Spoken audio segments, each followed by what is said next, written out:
The following days were the hardest of my life.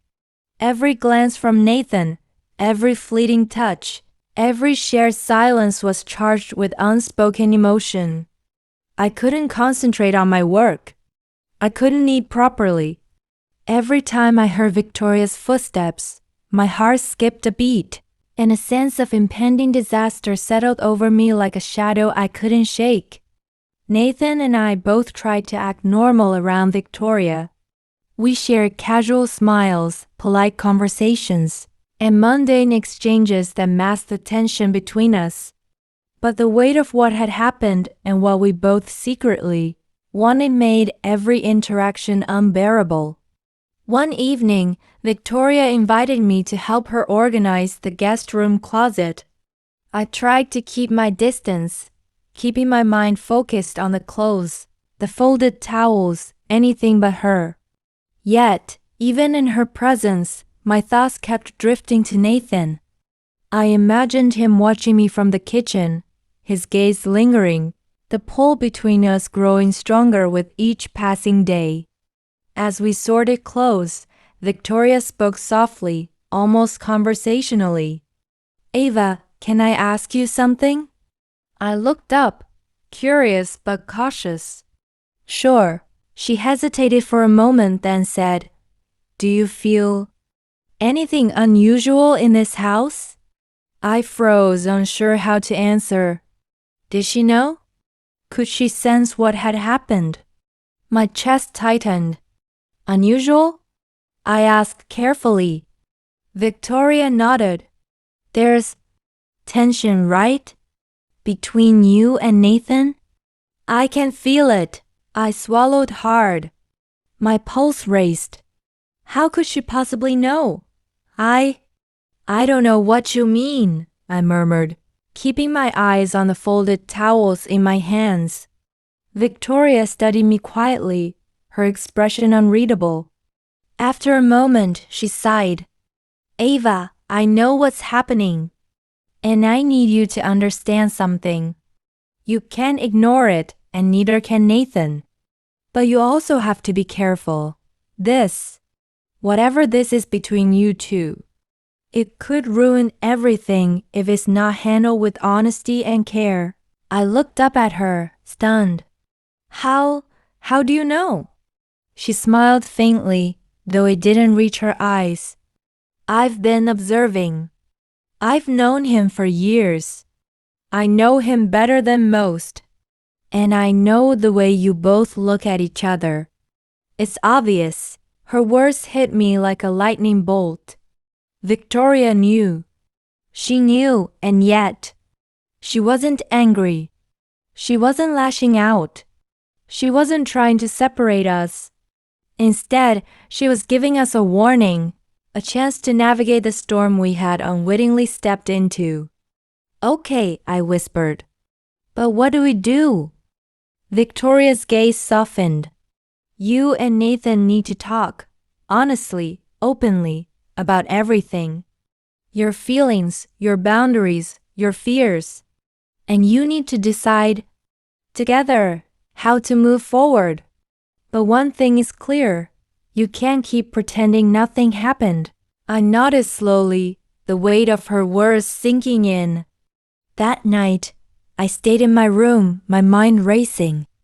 I knew what I had to do, but I also knew it wouldn't be easy. Nathan and I couldn't continue without confronting our feelings. It was inevitable. The next day, Nathan asked me to meet him in the study. My heart pounded as I walked down the hallway, my hands trembling slightly. He was already there, pacing lightly, his expression serious but tense. "Ava," he began, his voice low, "we need to talk. About everything. Last night, the night before. We can't ignore it anymore. Not you, not me, not Victoria. We need to be honest." I nodded, trying to steady my voice. "I know. I don't want to make things worse. I don't know how to handle this." Nathan sighed and ran a hand through his hair. "I don't either. But I do know this. I feel something for you that I've never felt before. And it's not just desire. It's something deeper. Something I can't explain. And I think you feel it too.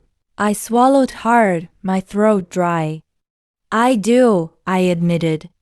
I tried to ignore it. I tried to tell myself it was wrong, but I can't. Every time I'm near you, I feel everything. And I can't stop thinking about it. Nathan nodded, his eyes intense. I know, I feel the same. And that's why we have to figure this out carefully. We can't let it destroy what we have with Victoria. And we can't let it control us completely either. But at the same time, I can't deny what's between us. We sat in silence for a long time, the weight of our emotions pressing down on us. It was terrifying, exhilarating, and incomprehensible all at once. Then Victoria entered the study. I froze, my heart racing. Nathan stood, tensing as she approached. She looked at both of us calmly, her presence commanding. I wanted to join this conversation, she said softly. I know what's happening and I've known for some time. And I want you both to know. I'm not angry. But I want honesty, clarity, and boundaries. This situation could hurt all of us if we're not careful. Nathan and I exchanged glances, relief and fear mingling in our eyes. Victoria sat down, gesturing for us to do the same. For the next few hours we talked. Really talked. About our feelings, our desires, our guilt, and our fears. We acknowledged the tension, the attraction, and the bond that had developed. We also acknowledged the reality.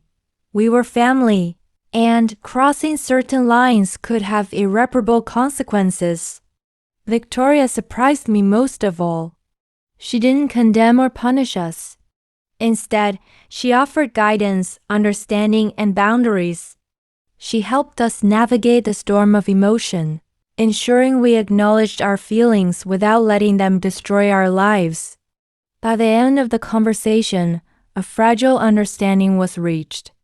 Nathan and I agreed to keep our relationship strictly appropriate, to respect boundaries, and to focus on rebuilding trust, communication, and normalcy. Victoria's calm, measured approach gave us hope that things could return to stability. Over the following weeks, life slowly regained a sense of routine. The tension remained, yes, but it was tempered by honesty and boundaries. Nathan and I shared glances, moments of closeness, but always with restraint and understanding.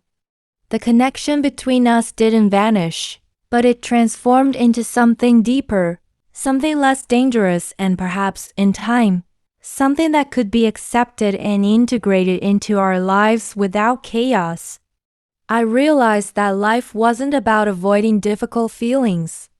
It was about facing them head-on, acknowledging them, and making conscious choices. Nathan, Victoria, and I had done that together. We had confronted temptation, desire, and confusion, and we had chosen honesty, respect, and care over reckless indulgence. And in the quiet moments, when no one was looking, I could still feel the spark between Nathan and me. It wasn't forbidden anymore, it was acknowledged, understood, and tempered. And that was more powerful than any secret passion could ever be. I've learned that relationships, even the most complicated ones, are about communication, boundaries, and trust. And while life may throw challenges, temptations, and impossible situations our way, it's how we respond that defines us. As I close this chapter of my life, I feel a mixture of relief, growth, and understanding. Nathan, Victoria, and I are navigating this new reality together, with honesty and care. And while the connection between Nathan and me remains, it's no longer a dangerous secret. It's a reminder that life is complicated, emotions are powerful, and love comes in many forms. For now, that's enough.